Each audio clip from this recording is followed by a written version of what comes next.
تم لوگ اس پر نہیں پہنچ سکتے جس رائے پر میں پہنچا ہوں۔ اور وہ یہ رائے ہے کہ ہم اس طرح کرتے ہیں کہ ہم ہر قبیلے سے ایک ایک سردار لے لیتے ہیں، ایک ایک مضبوط نوجوان لے لیتے ہیں، پھر ہر ایک کو ایک ایک تیز تلوار دے دیتے ہیں اور سب کے سب مل کر اس شخص کا رخ کر لیتے ہیں اور سارے مل کر ہی اسے تلوار کی مار ماریں گے اور قتل کر دیں گے جیسے ایک ہی آدمی نے تلوار ماری ہو۔ اس طرح ہوگا کیا کہ سارے کا سارا خون سارے قبائل میں بکھر جائے گا۔ اب جب عبد مناف آپ سے جنگ کرنے آئیں گے تو وہ سارے، انہیں جب پتہ لگے گا وہاں ہوتا کیا تھا کہ یا دیت ہوتی تھی یا بدلہ ہوتا تھا، کہ اگر کوئی دیت یا بدلہ لینے آئیں گے تو وہ اتنے سارے قبیلوں سے تو جنگ نہیں کریں گے نا، اتنے سارے قبیلوں سے تو دشمنی مول نہیں لیں گے۔ اگر وہ پیسوں پہ راضی ہوئے تو ہم کیا کریں گے، ہم سارے مل کر تھوڑے تھوڑے پیسے ڈالیں گے، ہم دیت انہیں دے دیں گے اور وہ خون بہا لے کر راضی ہو جائیں گے۔ اب ابلیس بولا، شیخ نجدی کہتا ہے ہاں اب یہ بات ہے، یہ صحیح بات کہی تم نے، میری رائے بھی یہی ہے۔ اب دیکھیں جب انسان غرور اور تکبر میں آ جاتا ہے تو وہ کیسے کیسے فیصلے کرتا ہے، اور انسان شیطان کے اتنا قریب ہو جاتا ہے کہ وہ کہتے ہیں ہاں سرے سے جڑ سے ہی ختم کر دو، نہ رہے گا بانس اور نہ بجے گی بانسری۔ اپنی طرف سے تو انہوں نے بہت عقل مندانہ فیصلہ کیا۔ ابو جہل کو لگا وہ بہت عقل مند ہے، لیکن اللہ سبحانہ وتعالیٰ کی تدبیر کا تو مقابلہ کوئی نہیں کر سکتا۔ وہ یہ جانتے ہی نہیں تھے کہ اللہ سبحانہ وتعالیٰ نے پہلے کی پلاننگ کی ہوئی ہے۔ اللہ کے نبی صلی اللہ علیہ وسلم کے لیے جو اللہ نے تدبیر کی اس تدبیر تک کوئی بھی نہیں پہنچ سکتا۔ اب انہوں نے کیا کہا کہ ایسا کرتے ہیں کہ یہاں سے اٹھتے ہیں لیکن کسی کو پتہ نہیں چلنے دیں گے، ہم اپنے آپ کو نارمل رکھیں گے، ایسی کوئی حرکت نہیں کریں گے، نہ ہی ایسی روزمرہ کے خلاف کوئی عام چیز کریں گے جس سے لوگوں کو ہماری سازش یا خطرے کا پتہ لگے۔ وہ یہ چاہ رہے تھے کہ ہمارے کسی رویے سے ہماری سازش کا پتہ اللہ کے نبی کو نہ چلے، لیکن اللہ کے نبی صلی اللہ علیہ وسلم کے ساتھ تو اللہ سبحانہ وتعالیٰ تھے۔ اللہ سبحانہ وتعالیٰ کے ساتھ ان کا کیا مقابلہ۔ اللہ سبحانہ وتعالیٰ نے جبرائیل امین کو بھیجا، جبرائیل امین نے اللہ کے نبی صلی اللہ علیہ وسلم کو قریش کی سازش کی تمام خبر دے دی اور اجازت دے دی کہ آپ ہجرت کی تیاری کریں، نکلنے کا وقت مقرر کر دیا، اور اللہ سبحانہ وتعالیٰ نے تدبیر بھی بتا دی کہ کس طریقے سے آپ کو ہجرت کرنی ہے۔ اللہ کے نبی صلی اللہ علیہ وسلم کو بتا دیا گیا کہ آپ جس بستر پر سویا کرتے ہیں آج کی رات آپ اس بستر پر نہ سوئیں۔ اور ادھر ٹھیک دوپہر کے وقت جب لوگ اپنے اپنے گھروں میں آرام کیا کرتے تھے، اللہ کے نبی صلی اللہ علیہ وسلم ابوبکر صدیق کے گھر تشریف لے گئے، ان کے ساتھ ہجرت کا پروگرام طے کیا، دونوں سواریوں کا سامان نہایت تیزی سے تیار کیا گیا، اور عبداللہ بن اریقط یہ جو تھے یہ لیثی قبیلے سے تھے اور یہ ابھی تک مسلمان نہیں ہوئے تھے، ان سے انہوں نے معاملات طے کیے۔ ہوتا یہ تھا کہ مکہ سے مدینہ جانے کے لیے چونکہ صحرا تھا تو راستوں کا ہر بندے کو پتہ نہیں ہوتا تھا۔ یہ جو شخص تھا عبداللہ بن اریقط یہ راستوں کا ماہر تھا، اسے انہوں نے ہائر کیا کہ تم ہمیں راستہ دکھاؤ گے، تم 3 دن کے بعد ہمیں جبل سور کے پاس آ جانا، ملنا، اور وہیں سے ہم ہجرت کر کے جائیں گے۔ اس کے بعد اللہ کے نبی صلی اللہ علیہ وسلم واپس آئے اور اپنے روزمرہ کے کاموں میں حسب عادت لگے رہے، کسی کو محسوس نہ ہونے دیا کہ آج وہ کیا کر رہے ہیں، یا اللہ کے نبی صلی اللہ علیہ وسلم کے کسی عمل سے قریش کو نہ پتہ لگا کہ آپ صلی اللہ علیہ وسلم نے ہجرت کی تیاری مکمل کر لی ہے۔ اللہ کے نبی صلی اللہ علیہ وسلم کی عادت یہ تھی کہ آپ نماز عشاء کے بعد شروع رات میں سو جاتے، جب آدھی رات کے بعد گھر سے نکل کر مسجد حرام جاتے اور وہاں نماز تہجد ادا کرتے۔ اس رات اللہ کے نبی صلی اللہ علیہ وسلم نے حضرت علی رضی اللہ تعالیٰ عنہ کو اپنے بستر پر سلایا اور بتایا کہ تمہیں کوئی تکلیف نہیں پہنچے گی۔ اب دیکھیں آپ صلی اللہ علیہ وسلم حضرت علی کو بتا رہے ہیں کہ دیکھو علی تم نے میرے بستر پر سونا ہے اور تمہیں کوئی تکلیف نہیں پہنچے گی، تمہیں اللہ محفوظ رکھے گا۔ یہاں حضرت علی کا ایمان دیکھیں، فوراً سے راضی ہو گئے، فوراً سے اللہ کے نبی صلی اللہ علیہ وسلم کے لیے جان دینے کے لیے قربان ہو گئے۔ ان کی جگہ ہمارے جیسے کوئی بندہ ہوتا تو کیا کہتا ہے، اچھا خود تو نکل رہے ہیں ہمیں پھنسا رہے ہیں، یا اچھا خود سے تو کوئی کام ہوتا نہیں تو ہمارے ذمہ لگا دیا۔ ہمارا ایمان اتنا مضبوط ہی نہیں۔ اگر ہم سیرت سے ایمان کی مضبوطی نہیں سیکھیں گے تو ہم کچھ نہیں سیکھ سکتے۔ ہمیں مکمل رہنمائی مل رہی ہے کہ اللہ کے نبی صلی اللہ علیہ وسلم نے جانے سے پہلے پلاننگ کر لی، لیکن اس پلاننگ کا شو نہیں کیا، کسی پہ ظاہر نہیں کیا کہ وہ پوری تیاری کر رہے ہیں۔ مسلمان پلاننگ شروع میں کرتا ہے، مسلمان کا طرز عمل یہ ہے کہ وہ ساری کی ساری چیزیں سوچ لے،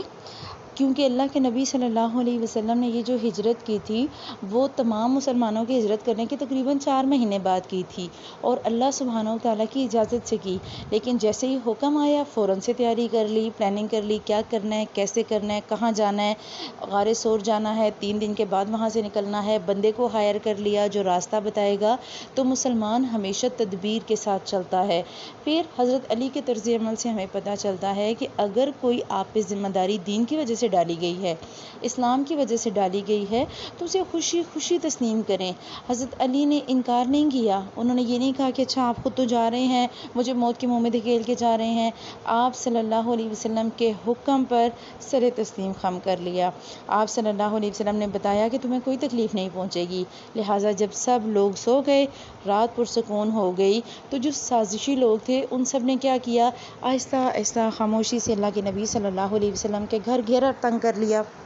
اب ادھر حضرت علی بن ابو طالب جو تھے وہ اللہ کے نبی صلی اللہ علیہ وسلم کے بستر پر سو گئے۔ آپ صلی اللہ علیہ وسلم نے انہیں اپنی سبز چادر دی اور کہا کہ تم یہ اوڑھ کر سو جاؤ تاکہ لوگ سمجھیں کہ تم محمد ہو۔ چنانچہ وہ جو قریش کے سرداران تھے وہ غرور و تکبر سے اللہ کے نبی صلی اللہ علیہ وسلم کو نعوذ باللہ قتل کرنے کے لیے آ گئے، آپ کی گھات میں بیٹھ گئے، اس امید سے کہ جیسے ہی اللہ کے نبی صلی اللہ علیہ وسلم اٹھیں گے اور باہر نکلیں گے تو وہ اللہ کے نبی پر ٹوٹ پڑیں گے۔ اور اللہ سبحانہ و تعالیٰ قرآن پاک میں اس کی طرف اشارہ کر کے بتاتا ہے وَإِذْ يَمْكُرُ بِرَبِّكَ الَّذِينَ كَفَرُوا لِيُثْبِتُوكَ أَوْ يَقْتُلُوكَ أَوْ يُخْرِجُوكَ، کہ جب کفار آپ کے خلاف مکر کر رہے تھے تاکہ آپ کو قید کر لیں یا قتل کر لیں یا آپ کو باہر نکال دیں، وہ کیا کر رہے تھے، وَيَمْكُرُونَ وَيَمْكُرُ اللَّهُ، وہ اپنی مکر کر رہے تھے، اپنی چالیں چل رہے تھے اور اللہ آپ کے لیے تدبیر کر رہا تھا۔ واللہ خیر الماکرین، اللہ تو پھر بہترین تدبیر کرنے والا ہے۔ انہوں نے اللہ کے نبی صلی اللہ علیہ وسلم کے گھر گھیرا تنگ کر لیا اور انہیں یہ لگا کہ اللہ کے نبی صلی اللہ علیہ وسلم باہر آتے جائیں گے تو ہم پکڑ لیں گے، لیکن اللہ کے نبی صلی اللہ علیہ وسلم جب باہر آئے تو روایات میں ملتا ہے کہ وہ اللہ کے نبی صلی اللہ علیہ وسلم کو دیکھ ہی نہیں پائے، کیونکہ آپ صلی اللہ علیہ وسلم تلاوت فرما رہے تھے وَجَعَلْنَا مِن بَيْنِ أَيْدِيهِمْ سَدًّا وَمِن خَلْفِهِمْ سَدًّا فَأَغْشَيْنَاهُمْ فَهُمْ لَا يُبْصِرُونَ۔ سورہ یاسین کی یہ آیت ہے، ہم نے ان کے آگے رکاوٹ کھڑی کر دی اور ان کے پیچھے بھی رکاوٹ کھڑی کر دی، بس ہم نے انہیں ڈھانک دیا، لہٰذا وہ دیکھ نہیں رہے تھے۔ اللہ سبحانہ و تعالیٰ تدبیر کریں تو کیسے ممکن ہے کہ اس تدبیر کا کوئی حل نکال لے، لہٰذا اللہ نے ان سب کی نگاہیں پکڑ لیں اور انہیں ذرا احساس نہ ہوا کہ اللہ کے نبی صلی اللہ علیہ وسلم نکل کر چلے گئے، اور آپ صلی اللہ علیہ وسلم حضرت ابوبکر صدیق کے گھر تشریف لے گئے۔ ان کے مکان کی ایک کھڑکی سے نکل کر دونوں، اب مکان کی کھڑکی کے باہر انہوں نے پہلے سے اونٹنیاں کھڑی کی تھیں، پہلے سے تیاری مکمل تھی، کھڑکی سے اترے اور اونٹنیوں پر بیٹھے اور یمن کی طرف رخ کیا، اور پو پھوٹنے سے پہلے تقریباً 5 میل کا فاصلہ وہ طے کر کے سور نامی پہاڑ کے غار میں جا پہنچے۔ اب اندازہ لگائیں کہ اللہ کے نبی صلی اللہ علیہ وسلم 5 میل کا سفر طے کر کے گئے ہیں، اور جب وہاں پہنچے ہیں تب ابھی فجر کی پو پھوٹ رہی تھی، تو وہ رات میں کس ٹائم پہ نکلے ہوں گے۔ اس سے ہمیں یہ بھی سبق ملتا ہے کہ جب آپ نے بڑا کام کرنا ہوتا ہے پھر نیندیں قربان کرنی پڑتی ہیں، پھر صبح سویرے اٹھنے کی عادت ڈالیں۔ مومن کا کام یہ ہے کہ مومن صبح کا آغاز جلد کر لیتا ہے۔ ہماری عادات کیا ہیں، 11 بجے تک 12 بجے تک سوئے رہنا، اور پھر اٹھ کے بمشکل گھر کے کام ہوتے ہیں، پھر ہم عورتیں کہہ رہی ہوتی ہیں ہمیں تو ٹائم ہی نہیں ملتا۔ مومن ہمیشہ ایکٹیو ہوتا ہے۔ اللہ سبحانہ و تعالیٰ کو ڈھیلے ڈھالے مومن نہیں پسند، لڑکتے پھڑکتی لڑکیاں نہیں پسند، اللہ کو وہ پسند جو اٹھیں، صبح سویرے اٹھیں، جلدی کام کریں، کیونکہ صبح انسان بہت فریش ہوتا ہے، آپ کا دماغ فریش ہوتا ہے، آپ کا جسم فریش ہوتا ہے، آپ ہر طرح کا کام کر لیتے ہیں۔ اور اگر آپ اندازہ کریں کہ آپ فجر کے وقت اٹھیں تو شروع کے فجر سے لے کر پہلے جو شروع کے 2-3 گھنٹے ہوتے ہیں ان میں آپ آدھے دن کے برابر کام کر لیتی ہیں۔ اتنا اس ٹائم ایکٹیو ہوتا ہے بندہ کہ اتنے سارے کام کر کے ٹائم دیکھتے ہیں تو اچھا ابھی 7 ہوئے اور ابھی 8 ہوئے، تو اللہ سبحانہ و تعالیٰ نے صبح کے وقت میں بھی برکت رکھی۔ آپ نے اور میں نے صبح سویرے اٹھنے کا جو ہے وہ شیڈیول سیٹ کرنا ہے کہ صبح سویرے اٹھیں، کوشش کریں کہ جلدی اٹھیں اور جلدی کام کریں۔ بہتر تو یہ کہ فجر سے پہلے اٹھیں اور اس وقت میں اللہ کو یاد کریں جب اللہ سبحانہ و تعالیٰ آسمان دنیا پر تشریف لاتے ہیں، اور اگر اتنی جلدی نہ اٹھ سکیں تو کم از کم فجر کی اذان کے ساتھ اٹھ لیں، یہ سیرت سے سبق لیتے ہوئے کہ بڑے کاموں کے لیے پھر نیندیں قربان کرنی پڑتی ہیں، بڑے مقاصد کو حاصل کرنے کے لیے پھر جسم کی توانائیاں جو ہے وہ کاموں میں لگانی پڑتی ہیں۔ پھر یہ نہیں کہنا پڑتا میں تو اب تھکی ہوئی ہوں تو میرے سے اٹھنے نہیں ہوتا، تو میرے سے کام نہیں کرنے ہوتا، تو میں نے تو کل اتنا کام کیا، تو میں نے پرسوں اتنا کام کیا۔ نہیں، مومن اللہ سبحانہ و تعالیٰ کو ایکٹیو چاہیے، اور دنیا کی تھوڑی سی زندگی ہے، تھوڑی سی دنیا کی زندگی میں اگر ہم محنت کر لیں گے تو انشاءاللہ آخرت کی بہت بڑی کامیابیاں ہماری منتظر ہوں گی۔ سبحانک اللہم و بحمدک، نشہد ان لا الہ الا انت، نستغفرک و نتوب الیک۔ السلام علیکم ورحمۃ اللہ وبرکاتہ۔